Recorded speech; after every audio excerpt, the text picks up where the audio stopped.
Ce crime ne peut être tronçonné. C'est tout ou rien. Je suis coupable ou innocent. Comment devient-on un papon?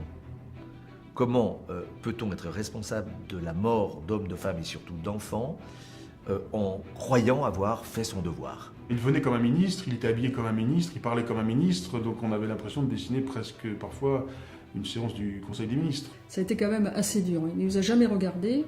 Moi je peux pas dire que j'avais de la haine, j'avais plutôt du mépris pour lui. À une voix près, il aurait pu être condamné à 20 ans comme le réclamait le parquet général. À une voix près. Nous étions sous une très forte pression. Tout cela avait quelque chose de très excitant, mais c'était très dur. J'aurais peut-être quitté la France si Papon n'avait pas été condamné. Ce procès pour lequel j'étais réticent m'a beaucoup apporté.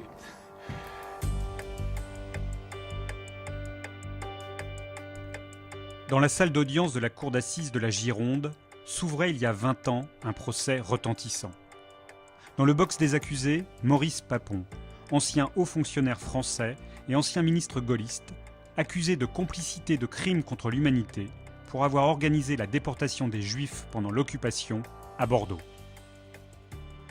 20 ans plus tard, que nous a appris le plus long et le plus controversé procès de l'histoire judiciaire française. Pour la première fois, avocats, historiens, plaignants et rescapés ont accepté de revenir sur les moments clés du procès, tout en réfléchissant aux nombreux enseignements d'une rencontre majeure entre justice et histoire.